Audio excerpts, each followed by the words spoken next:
আমি ক'ব বিচাৰিছোঁ যে who is Ashok Singhal, who is Rajesh Jalan and who is Manoj Jalan. তহঁতক এটা কথাই স্পষ্ট ভাষাৰে ক'ব বিচাৰিছোঁ, যদি এই কণী আৰু এই গেলা বিলাহী তহঁতৰ গাত যদি পৰিবলৈ মন নাই, ভালে ভালে জুবিন ক্ষেত্ৰৰ কিনাৰত যিসমূহ মাটি আছে দখল কৰি তহঁতে ৰাখিছ 38 বিঘা মাটি, ভালে ভালে এৰি দে, ভালে ভালে এৰি দিলে ভাল, নহ'লে অসমীয়া যুৱ মঞ্চ সৰি পৰিব তহঁতৰ ওপৰত জমকাল দেই। নন কেডেষ্ট্ৰিয়েল লেণ্ড তহঁতি কেনেকৈ কি যুক্তিত দখল কৰিলি? ট্ৰাইবেল এক্টৰ মাটি কি যুক্তিত দখল কৰিলি? আমি সুধিব বিচাৰিছোঁ অসম চৰকাৰক যে সৌখিনিনা শিলহাকৰ মাটি, কিমান মাটি আপুনি বেদখল কৰি মুক্ত কৰিলে, কিমান বিল্ডিং ভাঙি পেলালে? সেই আই মাতৃসকলে আজিও কান্দি আছে, প্ৰতিবাদ জনাই আছে। হাজাৰ হাজাৰ আপুনি ফৰেষ্ট লেণ্ড বুলি আপুনি বেদখল মুক্ত কৰিলে। এই বনিয়াটো কিয় পৰা নাই? কিয় এই বনিয়াটোৰ ওপৰত ইমান দৰদ? ছুপাৰ চৰকাৰৰ নামত কোটি কোটি টকা হৰলাট কৰিলে। আমি কিমান প্ৰতিবাদ কৰিলোঁ, আজিলৈকে আপুনি এষাৰ মাত নিদিলে। আকৌ আজি আপুনি এই ধুৰন্ধৰকেইটাক আপুনি আকৌ আমাৰ হিয়াৰ মতে জুবিন ক্ষেত্ৰৰ মাটি তেওঁলোকক আপুনি দিবলৈ ৰাজি হৈ গৈছে। আপুনি গম নাপাওঁ বুলি কৈছে।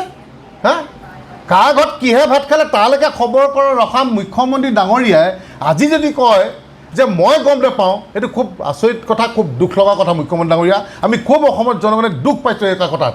কাৰণ জুবিন দাৰ কাৰণে আমাৰ হিয়ামঠৰ কাৰণে অনলি 10 বিঘা 10 বিঘা আৰু বনিয়াৰটোৰ কাৰণে 38 বিঘা।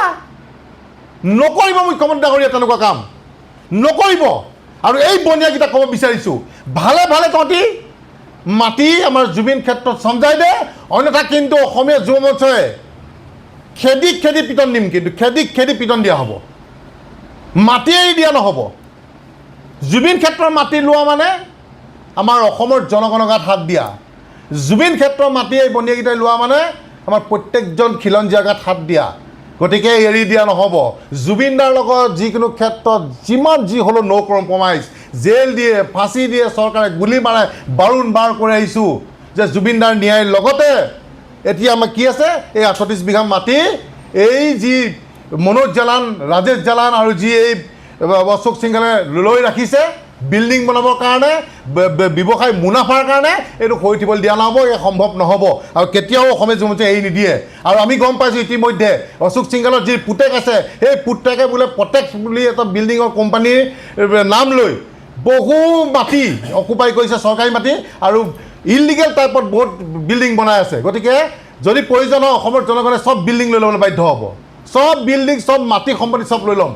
আৰু যদি এটা কথা ক'ব বিচাৰিছে, মুখ্যমন্ত্ৰী যদি এই বনিয়াকেইটাৰ প্ৰতি ইমান দৰদ, তেতিয়াহ'লে আপুনি যে আপোনাৰ যে হাজাৰ হাজাৰ বিঘাবিলাকত যি বাগান আছে সেইবিলাকত দি দিয়ক, সেইবিলাকত দি দিয়ক, আমাৰ আপত্তি নাই ভাই, আমাৰ ক'বলগীয়া নাই। কিন্তু আমাৰ জুবিন ক্ষেত্ৰৰ ওচৰত যিসমূহ মাটি আছে, আমি কেতিয়াও প্ৰয়োজন হ'লে মৃত্যুবৰণ কৰিম, কিন্তু মাটি এৰি নিদিম মুখ্যমন্ত্ৰী ডাঙৰীয়া।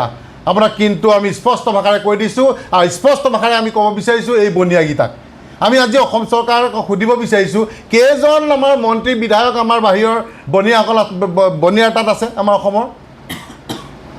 গতিকে আপুনি বনিয়াক কিমান মূৰৰ ওপৰত কিয় তুলিছে ভাই, আমি বুজি পোৱা নাই। টাউনত এক টুকুৰা মাটি নাইকিয়া গ'ল, গোটেই বনিয়াই গোটেই শেষ কৰি পেলালে লৈ সেইবিলাক আপুনি দেখা নাই। খালি আপুনি দেখি থাকে যে এই বাংলাদেশী ফৰেষ্টৰ মাটি বেদখল কৰিব লাগে, আমুকত বেদখল মুক্ত কৰিব লাগে। কিয় দূৰত বনিয়াৰ ওপৰত? বনিয়াই যে মিহিকে লুণ্ঠন কৰিছে, আপুনি এইবোৰ দেখা নাই?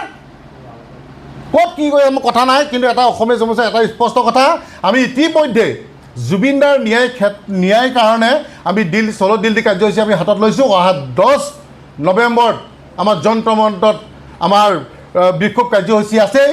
আৰু তাৰ লগতে সমান্তৰালকৈ আমি ক'ব বিচাৰিছোঁ, আমি 15 দিনৰ সময়সীমা আমি বান্ধি দিছোঁ চৰকাৰক, যে এই যি মাটি বেদখল কৰিব লাগে, যি দখল কৰি থৈছে, এই বনিয়া তিনিটাই যি দখল কৰি থৈছে, এইটো আমাৰ বেদখল মুক্ত কৰি আমাৰ জুবিন ক্ষেত্ৰত সেই মাটি দি দিব লাগে। চিধা কথা, স্পষ্ট কথা। অন্যথা কিন্তু আমি অসমীয়া যুৱ মঞ্চই কিন্তু হাত সাৱটি বহি নাথাকিম, ভয়াৱহ আন্দোলন কাৰ্যসূচী আমি হাতত ল'বলৈ বাধ্য হ'ম।